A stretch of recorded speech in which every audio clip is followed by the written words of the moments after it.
హరే కృష్ణ భక్తులందరికీ ఇస్కాన్ మ్యాంగ్లూర్ వారి 18 రోజుల గీతా క్లాస్ లో మొట్టమొదటి రోజు అందరికీ స్వాగతం. ఇది ఇస్కాన్ మ్యాంగ్లూరు శ్రీ రాధా గోవింద ఆలయం. అక్కడ ఆలయం పేరు, మూర్తుల పేర్లు రాధా గోవింద. ఇది మ్యాంగ్లూరులో, కర్ణాటక రాష్ట్రంలోని మ్యాంగ్లూరు నగరంలో ఉన్నది. వారి ద్వారా మనము ఈ జూమ్ క్లాస్ వారు ఏర్పాటు చేసినది, వారి ద్వారా మనం ఈ క్లాస్ తీసుకుంటున్నాము. ఇస్కాన్ అంటే international society for Krishna consciousness. మీలో చాలా మందికి ఈ పాటికి తెలిసే ఉంటుంది. అంతర్జాతీయ కృష్ణ చైతన్య సంఘం అని తెలుగులో translation. But society for Krishna consciousness, శ్రీకృష్ణుడిని గురించి తెలుసుకోవటం అనేది ఇంటర్నేషనల్ గా ఇది స్థాపించిన వ్యక్తి ఏసి భక్తి వేదాంత స్వామి ప్రభుపాదుల వారు. సో అంతర్జాతీయ కృష్ణ చైతన్య సంఘం సంస్థాపకాచార్యులు అని తెలుగులో అంటాం, ఇంగ్లీష్ లో ఫౌండర్ ఆచార్య స్థాపించారు కాబట్టి, ఫైండ్ చేశారు కాబట్టి దీన్ని, ఈ సంస్థను ఫౌండర్ ఆచార్య 1966 జూలైలో, 1966 జూలైలో ఇది ఆయన అమెరికా దేశంలో స్థాపించడం జరిగింది. వారి బోధనలు అంటే ఆయన భగవద్గీత యథాతథం అని, యాజ్ ఇట్ ఈజ్ అని ఇంగ్లీష్ లో రాశారు. భగవద్గీత యాజ్ ఇట్ ఈజ్, అది తెలుగులోకి అన్ని లాంగ్వేజెస్ లోకి అనువదించబడింది. దాని భగవద్గీత యొక్క మీనింగ్, శ్లోకము ఆయన రాసి దాని కింద భాష్యం అంటే ఎక్స్ప్లెనేషన్ కూడా ప్రతి శ్లోకానికి ఇవ్వటం జరిగింది. యాజ్ ఇట్ ఈజ్ అంటే ఉన్నది ఉన్నట్లుగా, అర్థం మారకుండా ఉండే విధంగా ఆయన ప్రయత్నించి నిజమైన అర్థాన్ని మనకు అందజేయాలనే ప్రయత్నంలో ఆ పుస్తకాన్ని ఆయన రాయడం జరిగింది. ఆయన చిన్నతనంలోనే వైష్ణవ కుటుంబంలో జన్మించి, ఆ తరువాత గురు పరంపరలో ఉన్న తన గురువు గారిని స్వీకరించి, ఆ తరువాత మరి ఆయన బోధల ప్రకారం బ్యాక్ టు గాడ్ హెడ్ అని అనేటటువంటి ఒక మ్యాగజైన్ ఇంగ్లీష్ లోనే, ఇండియాలోనే స్థాపించి ఆయన దాన్ని నడుపుతూ, చివరికి గురువు గారి ఆదేశం ప్రకారం అమెరికా వెళ్ళి పాశ్చాత్య దేశాలలో కూడా శ్రీకృష్ణ జ్ఞానాన్ని అందరికీ కలిగించాలనే ఉద్దేశంతో, గురువు గారి ఆదేశంతో ఆయన 1965లో అనుకుంటాను ఆయన రావడం జరిగింది.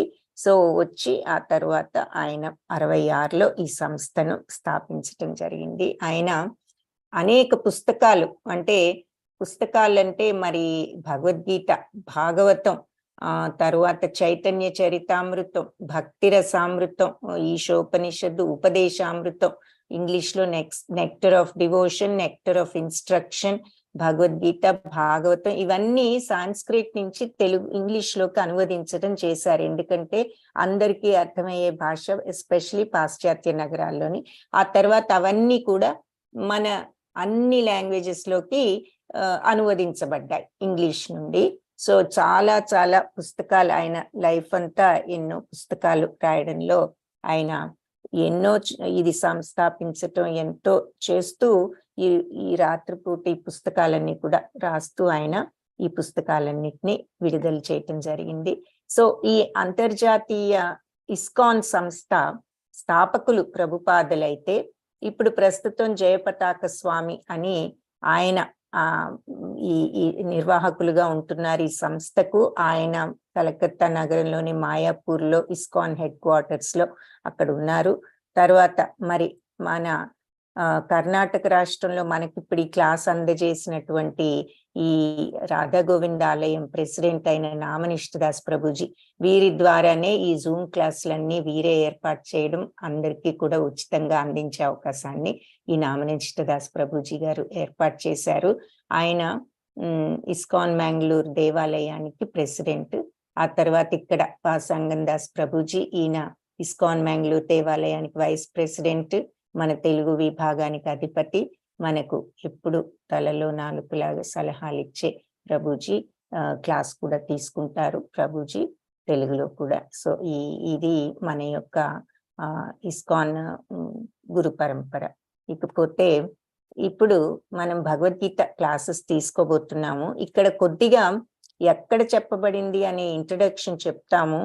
మహాభారతం కాబట్టి మనం ఒక్క విషయం గుర్తుంచుకోవాలి, భారతం గురించి కాదు మనం ఈ క్లాస్ తీసుకునేది, భగవద్గీత గురించి. సో భారతం క్వశ్చన్స్ లిమిట్ చేయండి. మనం క్లాస్ లో గీతాకి సంబంధించిన క్వశ్చన్స్ ఉంటే at the end of the class మీరు అడగచ్చు. సో ఇక్కడ పరిచయం అనేది ఏమిటి అంటే, మరి ఫస్ట్ భగవద్గీత ఎవరు, వ్యాసుడు రచించిన మహాభారత ఇతిహాసంలో ఒక ఉపాఖ్యానము, అది ఒక పార్ట్ అన్నమాట మహాభారతంలో. ఎందుకు అంటే మరి మహాభారతంలోనే శ్రీకృష్ణుడు అర్జునుడికి చెప్పారు కాబట్టి. మహాభారతంలో 6వ పర్వం భీష్మ పర్వం అంటారు. సో ఆ భీష్మ పర్వంలో మరి 18 పర్వాలు ఉన్నాయి మహాభారతంలో. సో ఆ 18 పర్వాల్లో ఇది 6వ పర్వం. 6వ పర్వంలో 25వ అధ్యాయం నుండి 42వ అధ్యాయం, అంటే 18 అధ్యాయాలు, 18 అధ్యాయాలుగా భగవద్గీత పొందుపరచబడింది. సో భగవద్గీత వేద జ్ఞానసారము ముఖ్య ఉపనిషత్తుల్లో ఒకటి, గీతోపనిషత్తు అని కూడా దీనికి పేరున్నది. సో ఈ మహాభారత కథను అసలు ఎవరు ఎలా చెప్తారు అంటే, వ్యాస మహర్షి శిష్యుడు ఉన్నారు వైశంపాయన ముని, ఆయన జనమేజయ మహారాజుకి ఈ మహాభారతం కథ అంతా కూడా వినిపించడం జరిగిందనమాట. సో జనమేజయ మహారాజు ఎవరు, పరీక్షిత్తు కుమారుడు. సో ఆ పరీక్షిత్ ఎవరు అంటే అభిమన్యుడి కుమారుడు, అభిమన్యుడు ఎవరంటే అర్జునుడి కుమారుడు. సో ఈ జనమేజయ మహారాజు ఎవరు అంటే అర్జునుడి యొక్క ముని మనవడు అనమాట. సో పరీక్షిత్తు ఆయన శాపం ద్వారా మరి ఒక వారంలో చనిపోతాననగా ఆయన సుఖదేవ గోస్వామి అంటే వ్యాస మహాముని పుత్రుడే, ఆయన దగ్గర నుంచి స్వయంగా భాగవతాన్ని విన్నాడు పోయే ముందు. సో ఆయన కుమారుడు జనమేజయ మహారాజు. ఆయనకు ఈ వ్యాస మహర్షి శిష్యుడు వైశంపాయన ముని అని ఉన్నారు, ఆయన చెప్పడం జరిగిందనమాట ఈ మహారాజుకి ఈ మహాభారతం కథను. సో అది ఆ రకంగా మహాభారతాన్ని మనం వింటాము. ఈ యుద్ధ ప్రారంభంలో మరి కురుక్షేత్ర యుద్ధ ప్రారంభంలో అర్జునుడు అడగగా శ్రీకృష్ణుడు అతని కోరికపై ఈ రథాన్ని యుద్ధభూమి మధ్యలోకి తీసుకొస్తాడు. అక్కడికి వచ్చిన తర్వాత అర్జునుడు అందరినీ చూస్తే అక్కడ ఎవరు కనిపించారు, బంధువులు, గురువులు, స్నేహితులు అంతా కనిపించడం జరిగింది. రాజ్యం కోసం వాళ్ళని చంపడంలో ఏమైనా ప్రయోజనం ఉందా, నిష్ప్రయోజనం కదా ఇది అని అనిపించి అర్జునుడు శ్రీకృష్ణుడితో మరి ఏమిటి నా కర్తవ్యం కృష్ణ అని అడిగితే, అప్పుడు అలా అర్జునుడికి కృష్ణుడికి నడుమ జరిగిన సంభాషణే ఈ భగవద్గీత. సో ధృతరాష్ట్రుడు ఆయన కార్యదర్శి అయినటువంటి కార్యదర్శి రథసారథి సంజయుడు అని ఉన్నారు. ఈ సంజయుడు వ్యాస మహర్షికి కూడా ప్రియుడు అని వాళ్ళిద్దరి మధ్య జరిగిన సంభాషణగా భగవద్గీత మొదలు అవుతుంది, ప్రారంభం అవుతుంది. మొత్తం 18 అధ్యాయాలు ఉన్నాయి. ఒక్కొక్క అధ్యాయానికి ఒక్కొక్క యోగం అని పేరు. యోగ అంటే కనెక్షన్ విత్ గాడ్, అది మళ్ళీ మళ్ళీ చెప్పుకుంటాం ఆ విషయం. సో ఒక్కొక్క 18 చాప్టర్స్ కి ఒక్కొక్క అధ్యాయానికి ఒక్కొక్క యోగం. ఫస్ట్ 6 చాప్టర్స్ కర్మయోగం అంటారు. దాంట్లో ఇవన్నీ ఉన్నాయి, అర్జున విషాద యోగం, సాంఖ్యయోగం, కర్మయోగం, జ్ఞానయోగం, ఇవన్నీ ఫస్ట్ 6 చాప్టర్స్ కర్మయోగం కింద వస్తాయి. మధ్యలో ఉన్న 6 చాప్టర్స్ భక్తి యోగం కింద వస్తాయి. లాస్ట్ లో ఉన్న 6 చాప్టర్స్ జ్ఞానయోగం కింద వస్తాయన్నమాట. ఇంకపోతే భగవద్గీతలో ఎన్ని శ్లోకాలు ఉన్నాయంటే 700 శ్లోకాలు ఉన్నాయి. సో 700 శ్లోకాల్లో ఎక్కువ భాగం పలికింది ఎవరు అంటే శ్రీకృష్ణుడే. అందుకే దీనిని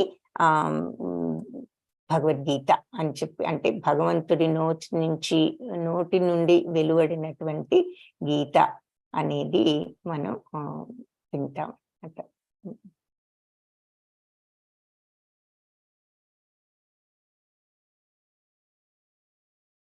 సో ఇక్కడ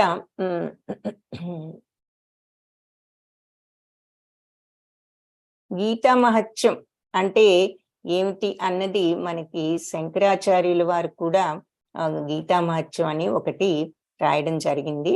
సో అది కూడా చూద్దాము. సో ఈ 700 శ్లోకాల్లో ధృతరాష్ట్రుడికి ఒక్క శ్లోకం ఉంది, మొట్టమొదటిది. సంజయుడికి 41, అంటే ధృతరాష్ట్రుడికి వర్ణిస్తూ ఉన్నాడు కాబట్టి ఏం జరుగుతోంది అన్నది. అర్జునుడికి 84 ప్రశ్నిస్తూ ఉన్నాడు శ్రీకృష్ణుడిని. శ్రీకృష్ణుడికి 574 శ్లోకాలు, ఎందుకంటే భగవద్గీత అంతా కూడా చెప్పడం జరిగింది కాబట్టి. సో ఈ గీతా మహత్యం ఏమిటి అన్నది ఒకసారి, ఎంత ఈ గీత యొక్క మహత్యాన్ని మనం ఇందులో చూస్తాము. సౌండ్ వినిపించకపోతే ఎవరైనా చాట్ బాక్స్ లో టైప్ చేయండి. అథ గీతా మహాత్మ్యా గీతా శాస్త్రం ఇదం పుణ్యం యా పఠేత్ త్రయతా పుమాన్ విష్ణు పదం అవాప్నోతి భయాశోకాదివ. సో గీతా శాస్త్రం ఇదం పుణ్యం, ఇది ఎవరైతే ఎప్పటే ప్రయతాపుమన్, ఎవరైతే దీన్ని భక్తితో చదువుతారో ఈ గీతా శాస్త్రాన్ని, విష్ణు పదాన్ని పొందుతారు, విష్ణు యొక్క పాదాల దగ్గరికి వెళ్ళగలుగుతారు, భయము శోకము నుండి బయటపడతారు, విడుదలవుతారు అని ఈ శ్లోకానికి అర్థం. గీతాధ్యాయనశీలస్య ప్రాణాయామా పరస్య చ నైవ సంతి హి పాపాని పూర్వజన్మా కృత. సో ఎవరైతే ఈ భగవద్గీతను నిశ్చలంగా చదువుతారో మనస్ఫూర్తిగా, వాళ్లకు భగవంతుడి యొక్క కరుణతో వాళ్ళు పూర్వజన్మ పాపాలన్నీ కూడా వాళ్ళ కడిగి వేయబడతాయి అని చెప్పి ఈ శ్లోకానికి అర్థం. మల నిర్మోచనం పుంసా జలస్నానం దినే దినే సకృత్ గీతాంబసి స్నానం సంసార మలనాశనం. హరే కృష్ణ. హారిక మాతాజీ వినపడడం లేదంటున్నారు. ఇంకెవరికైనా వినపడని వాళ్ళు ఉన్నారా? వినపడే వాళ్ళు ఎవరైనా ఉన్నారా? ఎవరికి వినపడడం లేదా, లేకపోతే మాతాజీకి ఒక్కరికి వినపడటం లేదా? ఒకసారి కనుక్కుందామని అడుగుతున్నాను. వినపడుతోంది మాతాజీ, క్లియర్ గానే ఉంది. మరి ఆ మాతాజీకి ఏమన్నా నెట్ ప్రాబ్లం ఏమో. ఓకే, థ్యాంక్స్ మాతాజీ. హరే కృష్ణ. మాతాజీ, హారిక మాతాజీ మీరు ఒకసారి మీ డివైస్ చూసుకోండి మాతాజీ. ఏమైనా వాల్యూమ్ అది సెట్ చేసుకోండి. ఆడియో కనెక్షన్, మరి ఆడియో కనెక్షన్ ఉండే ఉంటుంది. నా మాట వినపడుతుందంటే మరి ఒకసారి ఏదైనా వేరే సెట్టింగ్ ఏదైనా ఉందేమో చూసుకోండి. హరే కృష్ణ. ఓకే,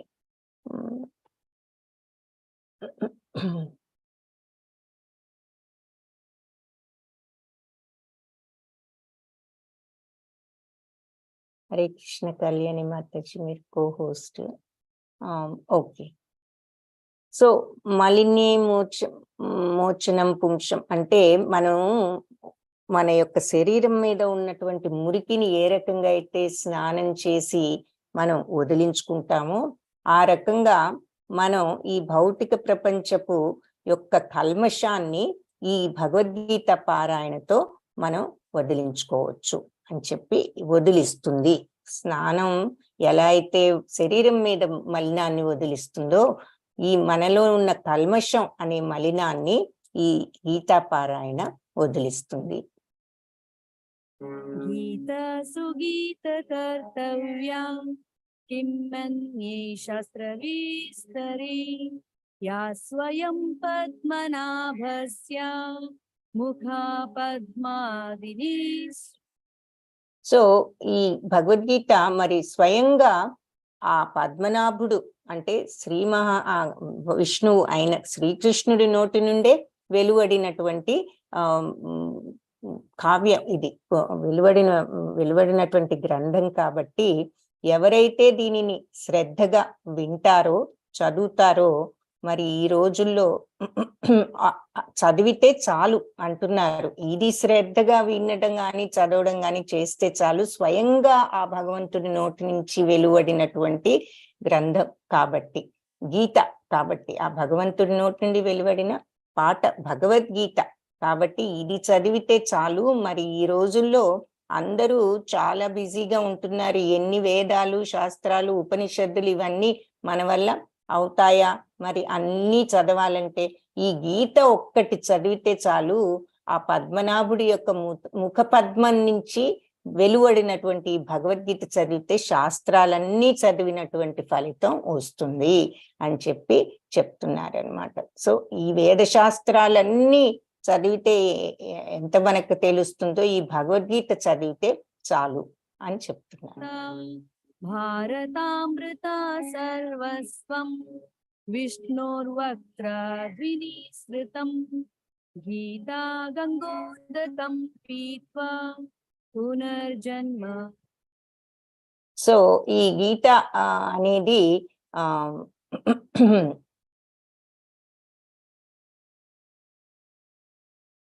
ఎలాంటిది అంటే ఈ భగవంతుడి యొక్క పవిత్రమైన ఆయన నోటి నుండి వెలువడినటువంటి మహాభారతం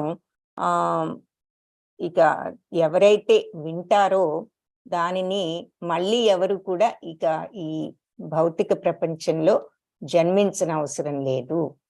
వాళ్లకు ఈ పునర్జన్మ అనేది గీతా గంగోదకాన్ని తాగితే, గీతా అనేటటువంటి గంగా జలాన్ని తీసుకున్న వాళ్ళు మరి విష్ణువక్త్రద్వినిశ్రితం అంటే ఆయన నోటి నుంచి వెలువడినటువంటి గీతా గంగోదకాన్ని ఎవరైతే త్రాగుతారో వాళ్లకు పునర్జన్మ నా విద్యతే, పునర్జన్మ అనేది ఉండదు అని చెప్తున్నారు ఈ శ్లోకంలో. విద్యతే సర్వోపనిషదో గావో దుగ్ధా గోపాలనందనా పార్థో వత్స సుధీర్భోక్తా దుగ్ధం గీతామృతం. ఈ గీతా మహత్యం శ్లోకాస్ లో ఇది ఇంకొక శ్లోకే ఉంది, అయిపోయింది. ఓన్లీ 7 శ్లోకాస్ ఉన్నాయి. ఇవి తెలుగులో లేదు, ఇంగ్లీష్ లోనే ఉన్నది. అందుకని ప్లే చేస్తున్నప్పుడు మీరు చదువుకోవచ్చు, వినండి శ్లోకం విని.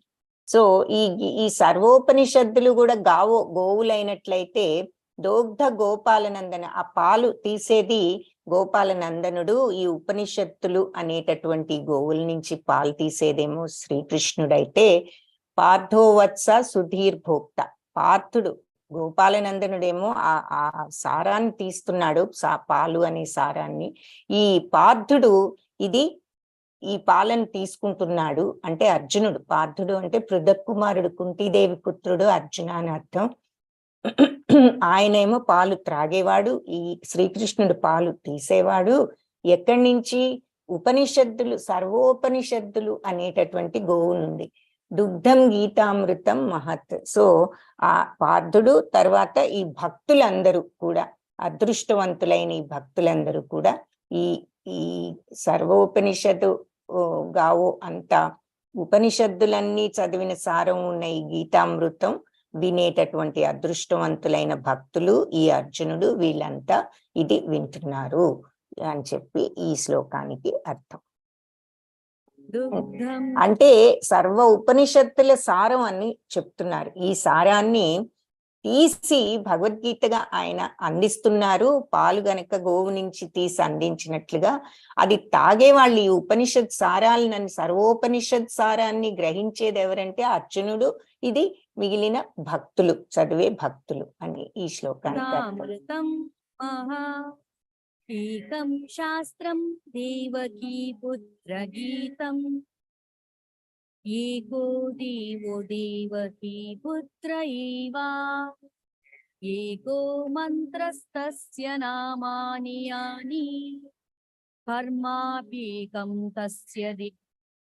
సో ఒకే ఒక శాస్త్రం, దేవకీ పుత్రుడి గీతం. ఒకే ఒక్క దైవం ఎవరు అంటే దేవకీ పుత్రుడు. ఒకే ఒక మంత్రం మనకు అవసరమైంది, ఆ భగవంతుడి యొక్క నామమే మంత్రం.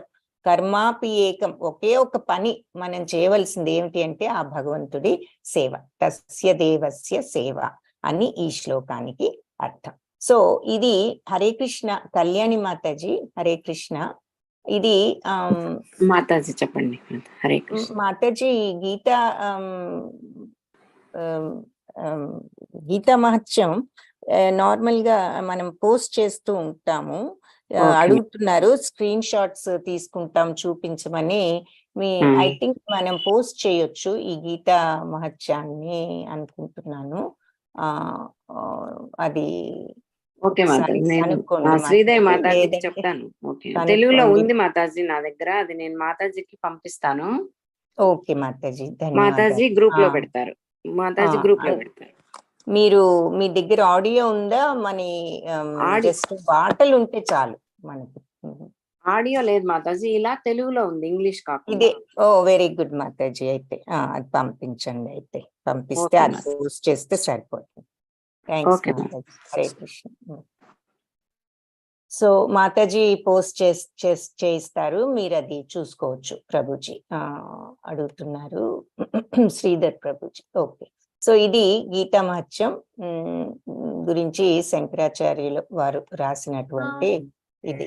ఏకో మంత్రస్తస్య నామాని యాని కర్మాపీకం తస్య దేవస్య శివా. గీతా మహత్యం దాని యొక్క ఇంపార్టెన్స్ ఆయన చెప్పాలనే ఉద్దేశంతో అది చూపించాను. సో అది గీతా మహత్యం మనం ఇప్పుడు చూసింది. సో ఇప్పుడు అర్జున విషాద యోగం ప్రథమ అధ్యాయంలోకి వెళ్దాము. First chapter. రోజు మనం ప్రేయర్ తో క్లాస్ స్టార్ట్ చేస్తాము. ఈ రోజు మనం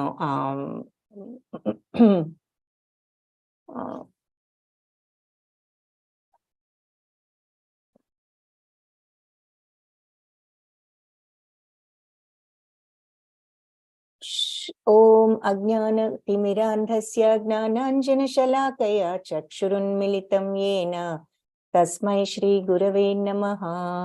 నమో ఓం విష్ణుపాదాయ కృష్ణప్రేష్ఠాయ భూతలే శ్రీమతే భక్తివేదాంత స్వామి ఇతి నామినే. నమస్తే సారస్వతీ దేవి గౌరవాణి ప్రచారిణే నిర్విశేష శూన్యవాది పాశ్చాత్య దేశధారిణే.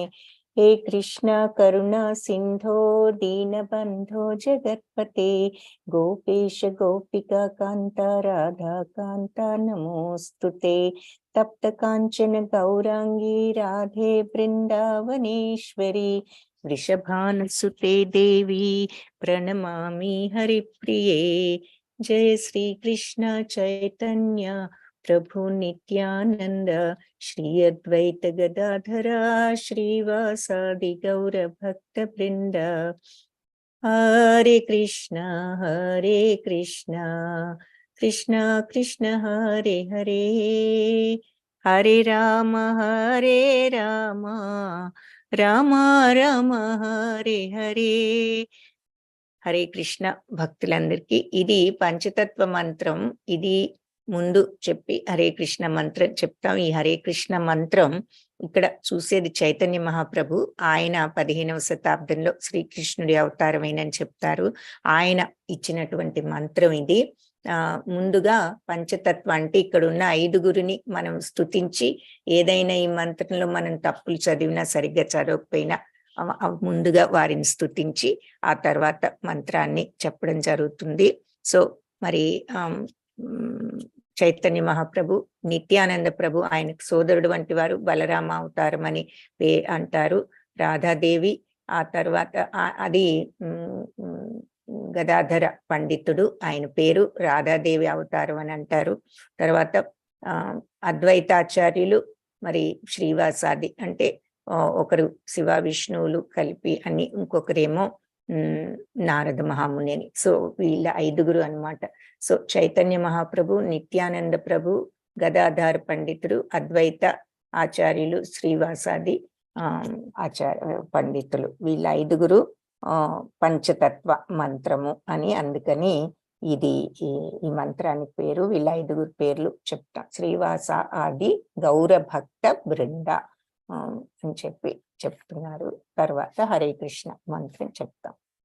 సో మొట్టమొదట ఇప్పుడు భగవద్గీత అర్జున విషాద యోగము అని చెప్తున్నాము.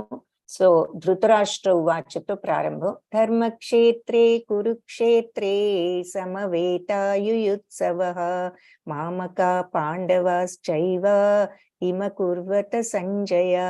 సో ధృతరాష్ట్రుడు పలుకుతున్నాడు, ధర్మక్షేత్రం అయిన ఈ కురుక్షేత్రంలో సమావేశమయ్యారు. సమవేత అంటే సమావేశమయ్యారు. యుయుత్సవ చాలా ఉత్సాహంతో వీళ్ళందరూ సమావేశమయ్యారు. మామక ఎవరు? నా వాళ్ళు.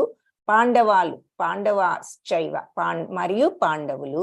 హిమకుర్వత ఏం జరుగుతోంది సంజయ అని అడుగుతున్నాడు. సో ధర్మక్షేత్రం అయిన కురుక్షేత్రంలో మరి నా వాళ్ళు, నా పాండవులు. ఇక్కడ దుర్యోధనుడి యొక్క మనస్థితి ఏమిటో మనకు కొంత అర్థమవుతుంది. ఎందుకు ఇలా అడుగుతున్నాడు, ఇప్పుడు యుద్ధం చేయటానికి వాళ్ళు అక్కడ సమావేశం అయ్యారని తెలుసు, యుద్ధం మొదలవుతుంది, మరి ఏం జరుగుతోంది అని అడుగుతున్నాడు అంటే అసలు ఫస్ట్ ఏమిటి, ఆయన మనసులో ఏముంది, ఆయన మనస్థితి ఎలా ఉన్నది, ఎవరైనా చెప్పగలిగితే చాట్ బాక్స్ లో టైప్ చేయండి. సెకండ్ క్వశ్చన్ ఏమిటి అంటే, మరి ఈ మామక పాండవ, నా వాళ్ళు పాండవులు అనేటటువంటి ఈ మాటలో ఏ అర్థం ఆయన యొక్క మనస్తత్వం ఎలాంటిది అని మనకు అర్థమవుతుంది. ఈ మాట వాడటం వల్ల ఏమిటి, ఆయన మైండ్ లో ఉన్న ఆలోచన ఎలాంటిది, ఏ రకమైన థాట్స్ ఉన్నాయి ఆయన మనసులో.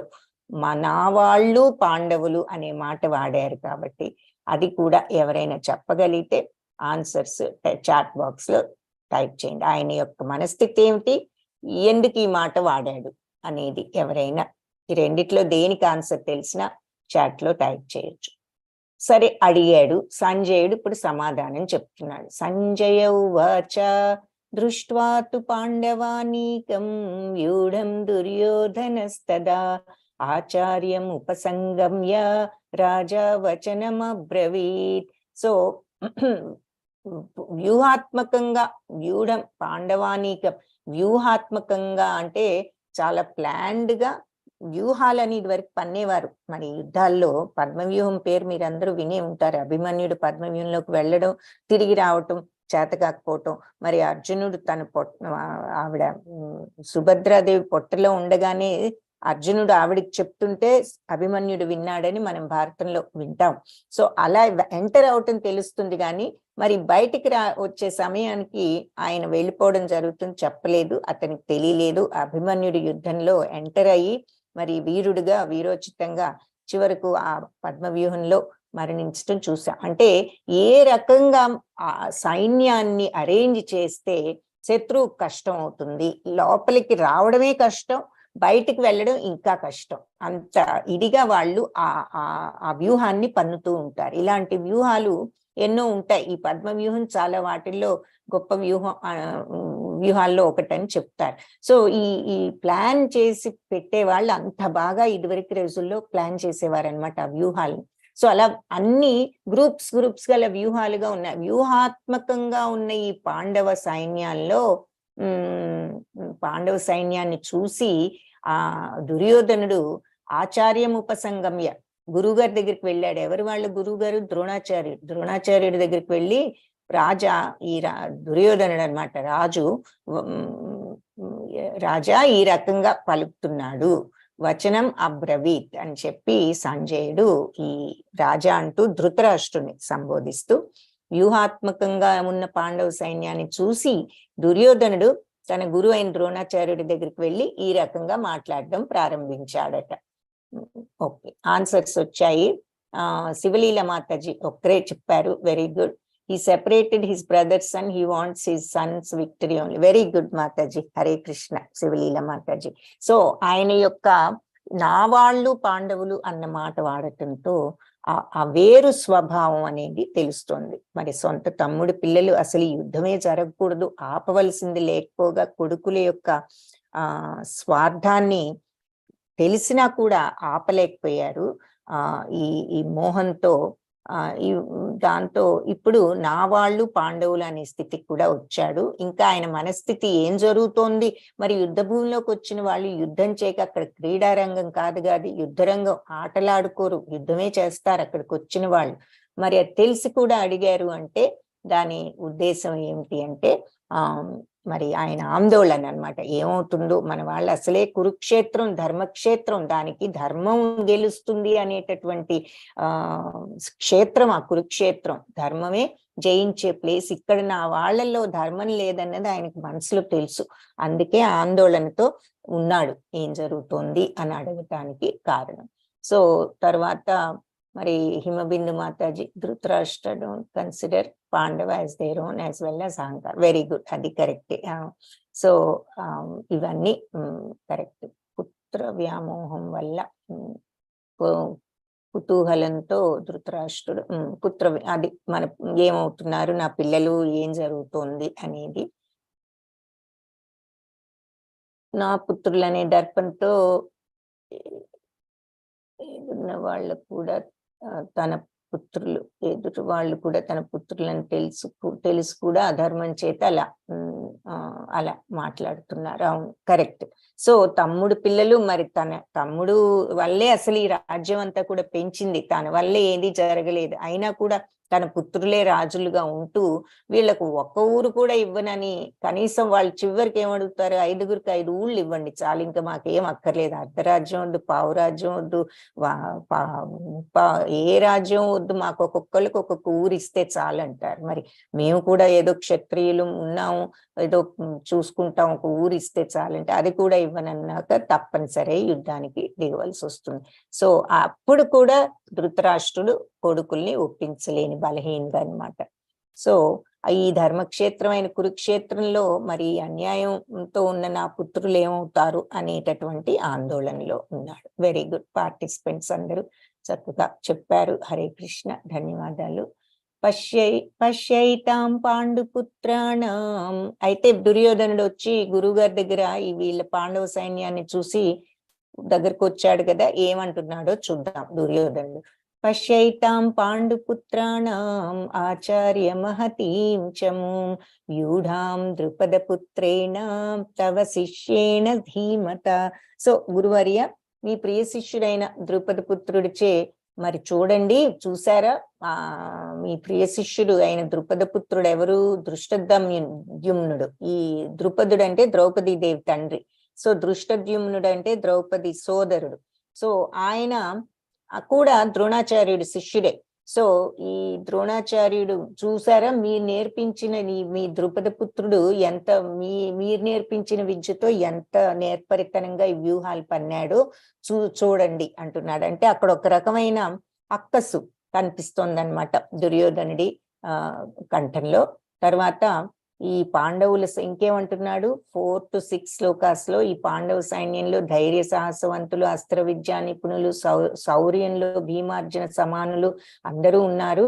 సాత్యకి, విరాటుడు, ద్రుపదుడు, దృష్టకేతువు, చేకితానుడు, కాశీరాజు, పురుజిత్తు, కుంతిభోజుడు, శైభ్యుడు, యుధామన్యుడు, ఉత్తమౌజుడు, అభిమన్యుడు, ఉప పాండవులు అంటే పాండవ పుత్రులు, వీళ్ళంతా ఉన్నారు. అందరూ మహారథులే అంటున్నాడు దుర్యోధనుడు. సో ఇదిగో వచ్చి ఇక్కడ మాట్లాడటం చూస్తున్నాం, గురువుగారితో చెప్తున్నాడు. అదేదో గురువుగారు తప్పైనట్లుగా ఆయన అంటున్నాడు. సో ఇక్కడ దుర్యోధనుడి యొక్క మెంటాలిటీ మనకు అర్థమవుతుంది, మీరు గమనించండి. ఇవన్నీ చెప్పి మళ్ళీ ఇప్పుడేమంటున్నాడు, అస్మాకం తు విశిష్టాయే తాన్ని బోధాద్విజోత్తమ నాయక మమ సైన్యస్య సంజ్ఞార్థం తాన్ బ్రవీమితే.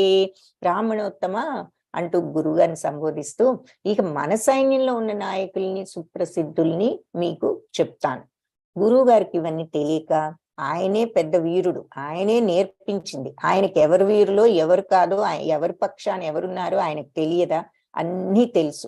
తెలిసినా కూడా ఎందుకు అంటున్నాడు గురువు గారితో ఈ మాటలు అంటే, ఎవరైనా చెప్పగలిగితే చాట్ బాక్స్ లో టైప్ చేయండి. సో అన్నీ తెలుసు గురువు గారికి. అయితే దుర్యోధనుడు వచ్చి చూసారా, మీరు నేర్పిన ద్రుపద పుత్రుడు ఎంత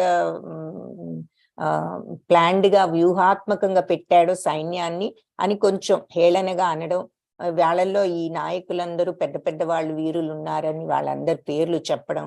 ఇప్పుడు మన యొక్క సైన్యంలో ఉన్న నాయకుల పేర్లు కూడా చెప్తాను అని అంటున్నాడు. మీరు భీష్మ పితామహుడు, కర్ణుడు, కృపాచార్యుడు, అశ్వత్థామ, వికర్ణుడు, సోమదత్తుడు పుత్రుడైన భూరిశ్రవుడు, ఇలాంటి వాళ్ళు ఎలాంటి వాళ్ళంటే వీళ్ళు యుద్ధంలో ఎప్పుడూ విజయాన్ని సాధించే వాళ్ళే. వీళ్ళు నా కోసం ప్రాణాలు అర్పించడానికి కూడా సిద్ధపడిన శూరులు ఇంకా చాలా మంది ఉన్నారు. వీళ్ళు వివిధ శస్త్రాస్త్రాలతో కూడి యుద్ధ విద్యల్లో వీళ్ళంతా నిపుణులు. ఇకపోతే మన సైనిక బలం ఉందంటే అపరిమితం. భీష్మ పితామహుడితో సంపూర్ణంగా రక్షింపబడుతున్నాం. వీళ్ళ సేనాపతి ఎవరంటే భీష్మ పితామహుడు, కానీ వాళ్ళ సేనాపతి భీముడు. అయితే భీముడితో రక్షించబడే ఈ పాండవ సైన్యం పరిమితమైనది, వాళ్ళది లిమిటెడ్, మనది అపరిమితం, అన్లిమిటెడ్ సైన్యం ఉంది, చాలా పెద్ద సైన్యం ఉంది మనకు.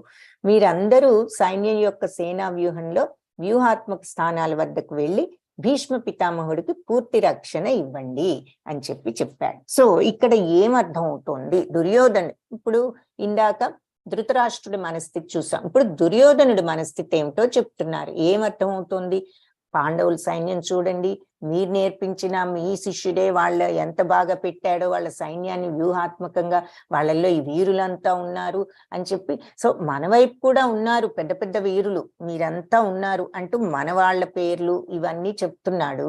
దీనిని బట్టి దుర్యోధనుడి మనస్థితి ఎలా ఉన్నది అన్నది ఎవరికైనా అర్థమైతే చెప్పగలిగితే చాట్ బాక్స్ లో టైప్ చేయండి. అప్పుడు ఈ దుర్యోధనుడు ఆన్సర్స్ ఏమైనా ఉంటే చూద్దాము. ఈలోపు ఇది ఇక్కడ చూద్దాం. సో కురువంశ మహాపరాక్రమవంతుడు అప్పుడు మరి ఆ వృద్ధ పితామహుడు ఆయన భీష్ముడు అప్పుడు మరి దుర్యోధనుడికి కొంచెం సంతోషం ఉత్సాహం కలిగించేలాగా సింహగర్జన లాంటి ధ్వని కలిగించేటట్లుగా శంఖాన్ని పెద్ద శబ్దంతో పూరించాడు. ఈ శంఖారావాలు ఇవన్నీ మనకి 12 and 13 శ్లోకాస్లో వివరిస్తారు. ఆ తర్వాత ఆయన పూరించిన వెంటనే శంఖాలు, రకరకాల వాయిద్యాలు, మరి యుద్ధంలో ఈ భేరులు, వాయిద్యాలు, డప్పులు ఏవేవో ఉంటాయి, వీటిని భేరులు అంటారు. శృంగాలు, పెద్ద పెద్ద ఆ డప్పుల్ని శృంగాలు అంటారు. ఈ శృంగాలు ఇవన్నీ ఒక్కసారిగా మ్రోగింపబడ్డాయట. ఆ సంఘటిత ధ్వని అంటే ఆ కంబైన్డ్ సౌండ్ ఎలా ఉంది అంటే మిక్కిలి భయంకరంగా ఉన్నది, వినటానికి భయం వేసేటట్లు ఉన్నది. సో ఆన్సర్స్ ఏమీ రాలేదు. ధృతరాష్ట్రుడి యొక్క మనస్థితి ఏమిటి అంటే, ఎందుకు వాళ్ళ వైపు వీరులు వీళ్ళు, వాళ్ళ సైన్యం చూడండి, మన సైన్యం ఉన్నది, మన వీరులు వీళ్ళు, మనది అపరిమితం, వాళ్ళది మితమైనది, ఇవన్నీ అంటున్నాడంటే ఏమిటి అర్థం? అక్కడ ఏం అర్థం అవుతుంది అతని యొక్క స్థితి గురించి శ్రీధర్ ప్రభుజీ చెప్తున్నారు, ఏమిటో చూద్దాం. చూడండి గురువు గారు, మీ దగ్గర అన్ని విద్యలు నేర్చి ఇప్పుడు మీ ముందే నుంచున్నారని ఒక నొచ్చుకునేలాగా మాట్లాడి కొంచెం హేళనగా మాట్లాడటం వెరీ గుడ్, కరెక్ట్. మాట్లాడే వాళ్ళు గ్రేట్ వారియర్స్, మీ శిష్యరికం ఉన్నది కాబట్టి అని ఒక రకమైన హేళన మీరు నేర్పించిన దాంతో ఇప్పుడు వాళ్ళు మీ ముందే ఉంటున్నారు అనేది కరెక్ట్, వెరీ గుడ్ ప్రభుజీ.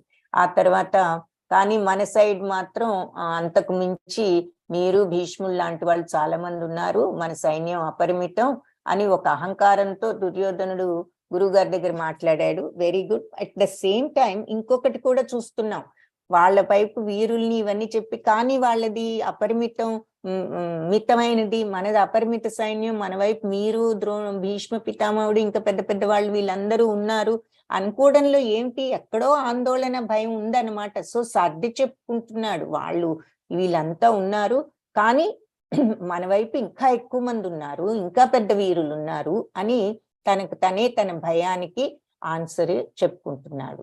అది correct, very good. Sharada Mataji, he want to show their only great than Pandavas. అది దానికంటే తనకు తనే చెప్పుకుంటున్నాడు, కరెక్టే. గురువుగారి పేరు గురువుగారితో మాట్లాడుతున్నాడు కానీ తనకు తనే సమాధానం చెప్పుకుంటున్నాడు. ప్రవోకింగ్ ద్రోణాచార్య అంటే ద్రోణాచార్యుడు అది చూసేసరికి వరి అయ్యి అసలు ఈయన నేర్పించబట్టే వీళ్ళందరికీ తెలిసే అని అన్నెసెసరీ కక్ష అన్నమాట.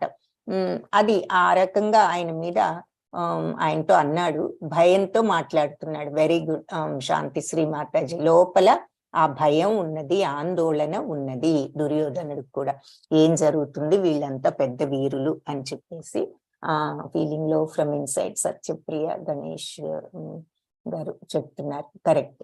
సో అన్ని correct answers, very good answers అందరూ. ధన్యవాదాలు పార్టిసిపేషన్ కి. హరే కృష్ణ. సో అది దుర్యోధనుడి స్థితి. సో ధృతరాష్ట్ర స్థితి, దుర్యోధను స్థితి చూసాం. సో సరే, ఈ దుర్యోధనుడు ఇలా డల్ గా ఉన్నాడు కదా, ఆయన్ని కొంచెం ఉత్సాహపరచాలని భీష్మ పితామహుడు మరి ఇలా సంతోషం ఉత్సాహం కలిగేలాగా పెద్దగా శంఖాన్ని పూరించాడు. పూరించిన తర్వాత వెంటనే ఈ భేరులు, ఈ శృంగాలు ఇవన్నీ కూడా మోగించాయి. అవన్నీ కలిపి ఒక భయంకరమైన సౌండ్ వచ్చాయి, కంబైన్డ్ సౌండ్. అప్పుడు తతస్వేతైర్హయైర్యుక్తే మహతి స్యందనే స్థితౌ మాధవ పాండవశ్చైవ దివ్యౌ శంఖౌ ప్రదత్మతు. సో అప్పుడు శ్వేతైర్హయైర్యుక్తే, తెల్లని గుర్రాలు ఉన్న రథంలో కూర్చుని మాధవుడు, పాండవుడు అంటే శ్రీకృష్ణుడు మరి అర్జునుడు దివ్యౌ శంఖౌ ప్రదత్మతు, వాళ్ళ దివ్య శంఖాలను కూడా పూరించారనమాట.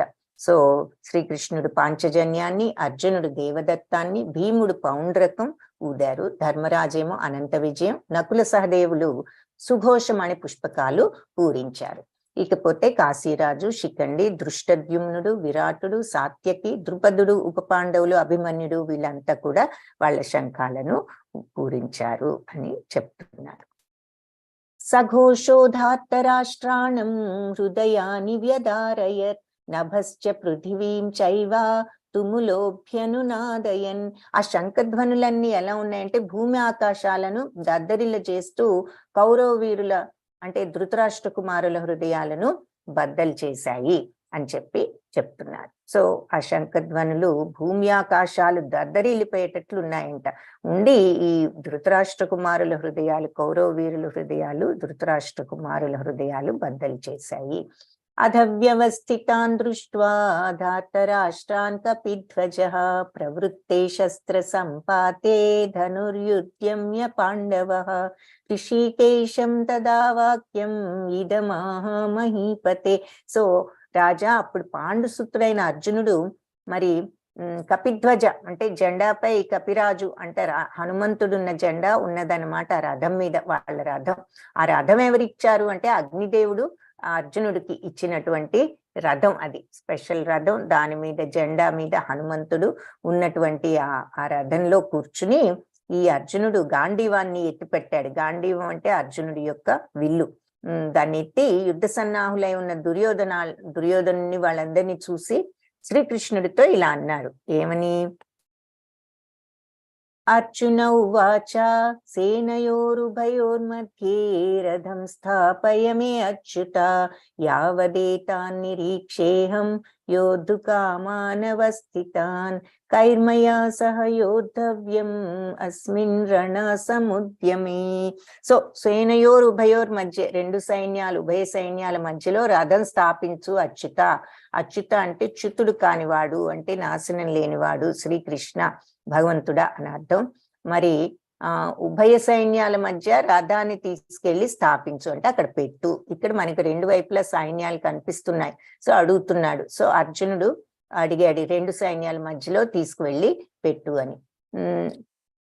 కైర్మయా సహయోద్ధవ్యం అస్మిన్ రణ సముద్యమే. సో యుద్ధంలో అక్కడ తీసుకువెళ్ళి పెట్టు, అప్పుడు చూస్తాను, అక్కడ ఉన్న వాళ్ళు ఎవరో చూస్తాను, నేను యుద్ధం ఎవరెవరితో చేయాలో ఒకసారి తిలకించి చూస్తాను, రెండు సైన్యాల మధ్యలో రథాన్ని తీసుకువెళ్ళు అని అడిగాడు.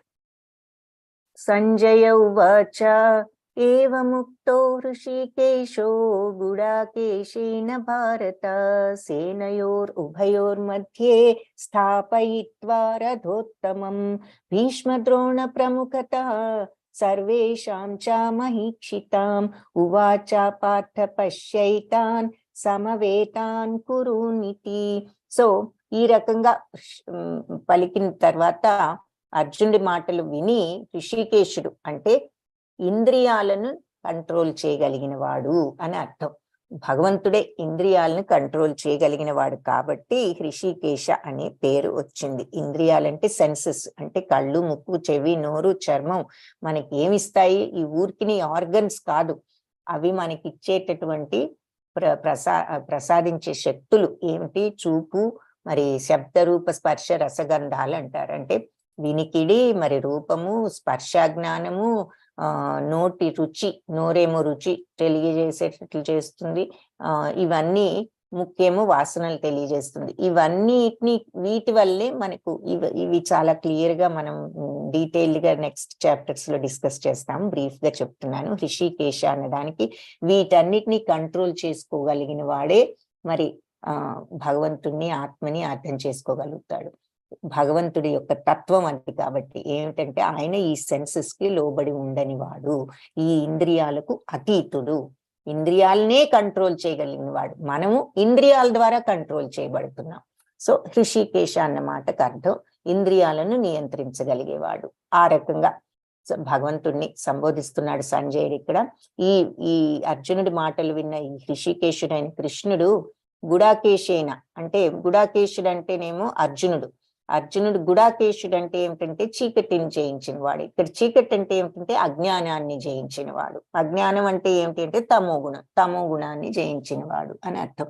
ఈ గుణాల గురించి కూడా చాలా క్లియర్ గా ముందు ముందు చెప్పుకుంటాము. సో ప్రస్తుతం ఊరికినే మీకు అర్థం చెప్తున్నాను. ఋషికేశ అంటేనేమో మరి ఇంద్రియం నియంత్రించగలిగిన వాడు భగవంతుడు. గుడాకేశ తమో గుణాన్ని అజ్ఞానాన్ని జయించగలిగిన వాడు అర్జునుడు అని అర్థం. సేనయోరుభయోర్మధ్యే. సో ఈ మాటలు విని శ్రీకృష్ణుడు అడిగాడు కదా, తీసుకువెళ్ళి 2 సైన్యాల మధ్యలో ఈ రథాన్ని పెట్టారు, స్థాపించారు.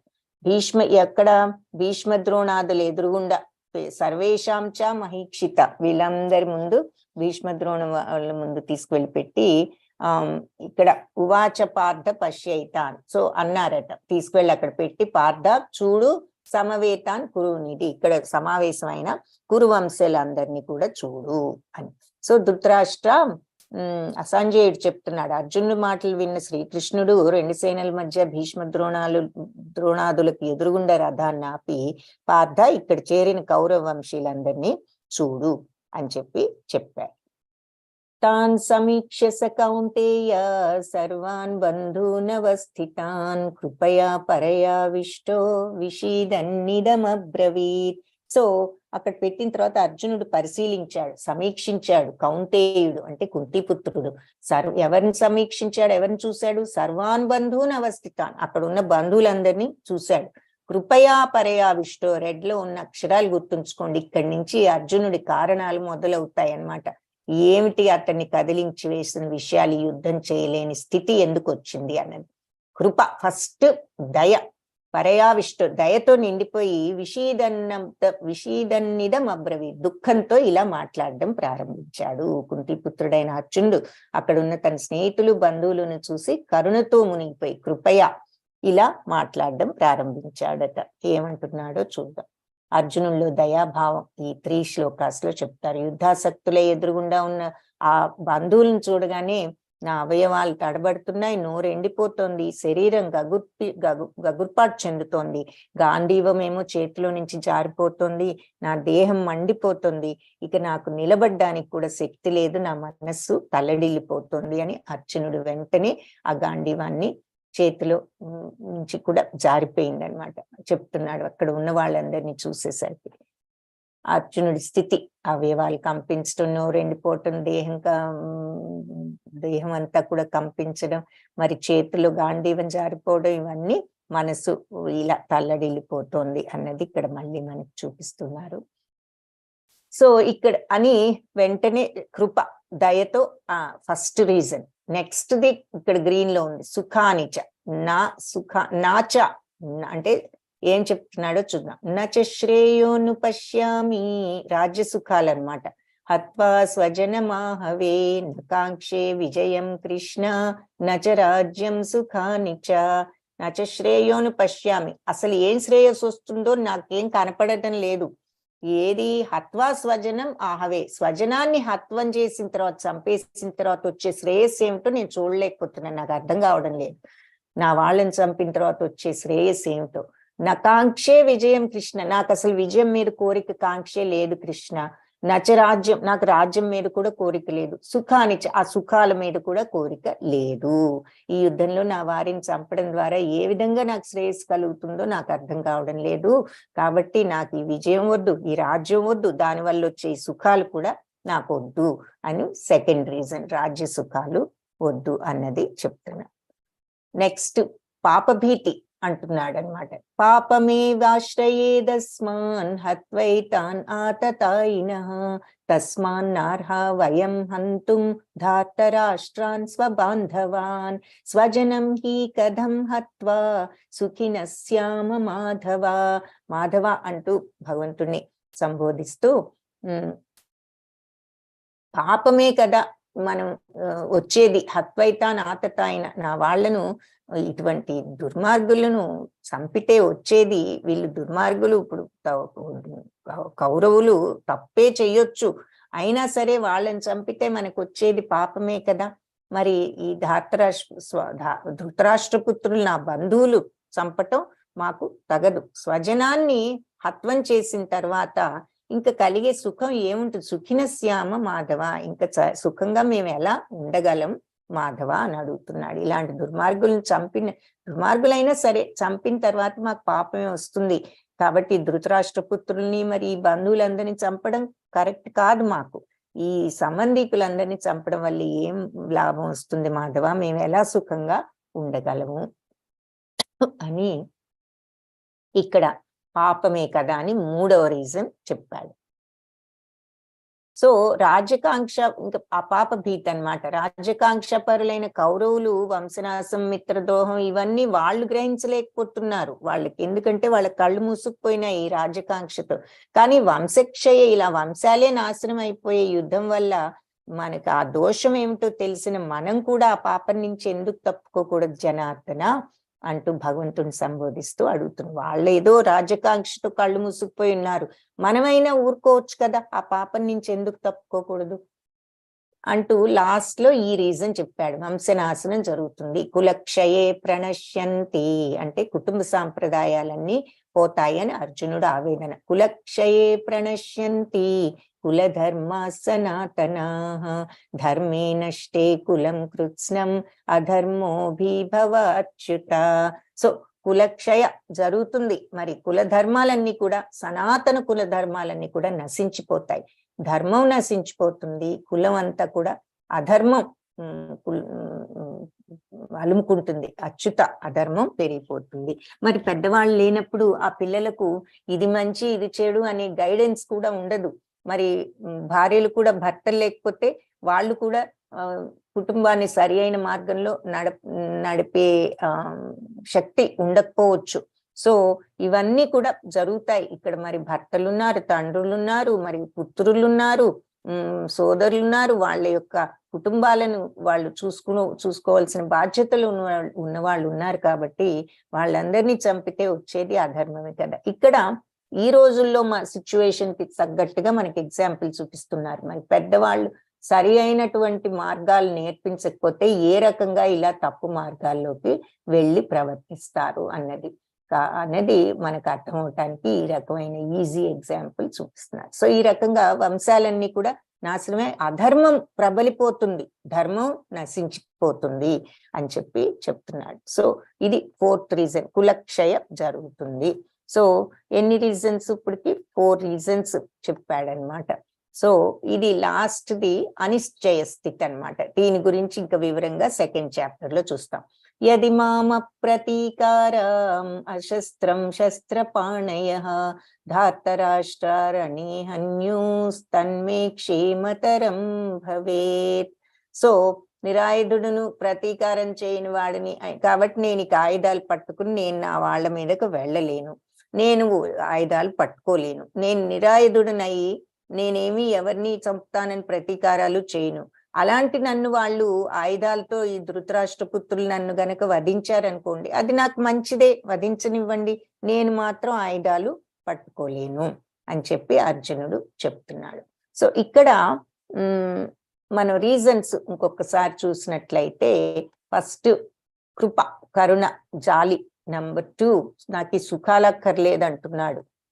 నంబర్ 3 పాపమే కదా వస్తుంది అంటున్నాడు. ఆ తర్వాత మరి కులక్షయ, వంశనాశనం జరుగుతుంది అంటున్నాడు. లాస్ట్ కి ఇండెసిసివ్, అనిశ్చయ స్థితిలో ఉన్నాడు.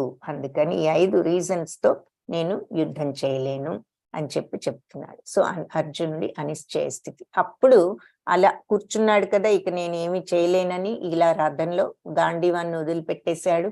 సంజయ ఉవాచ, సంజయ్ అప్పుడు చెప్తున్నాడు, సంజయ ఉవాచ ఏవముక్త్వార్జున సంఖ్యే రథోపస్థ ఉపావిశత్ విసృజ్య సశరం చాపం శోక సంవిఘ్నమానసః.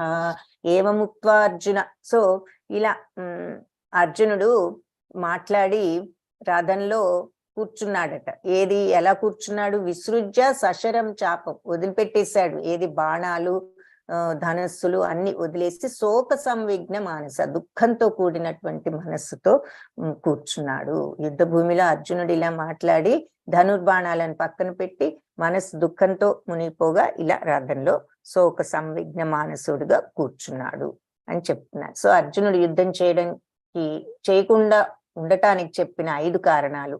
రణరంగంలో సైన్యాన్నంతా పరిశీలించిన తర్వాత కరుణ, ఆ తర్వాత నాకు ఈ భోగాలు సుఖాలు అక్కర్లేదన్నాడు, ఆ తర్వాత పాపమే కదా వచ్చేదన్నాడు, ఆ తర్వాత వంశనాశనం జరుగుతుందన్నాడు, తర్వాత అనిశ్చయ స్థితి. ఇది 2వ అధ్యాయంలో ఇంకా దాని గురించి డీటెయిల్డ్ గా చెప్తాడు.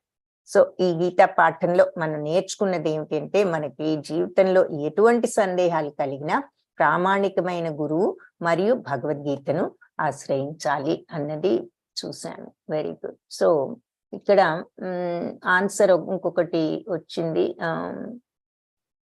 ఇవన్నీ చేసి నేను సుఖాన్ని పొందుతాను అని నాకు అర్థం అవట్లేదు. నా వాళ్ళని చంపి ఇంతటి పాపాన్ని నేను నేను అంటే ఇంత పాపాన్ని ఒడిగట్టుకోలేను అన్నది శ్రీధర్ ప్రభుజీ చెప్పిన ఆన్సర్. Very good, correct. అన్ని హీలింగ్ లో సత్యప్రియ మాతాజీ చెప్తున్నారు, కరెక్ట్. సో అది అర్జునుడి యొక్క స్థితి. సో 3 స్థితులు చూసాం మనం ఇక్కడ. ఒకటి దుర్యోధనుడు, ధృతరాష్ట్రుడు ఆందోళన, సెపరేట్ భావం, నా వాళ్ళు పాండవులు అంటున్నాడు. మరి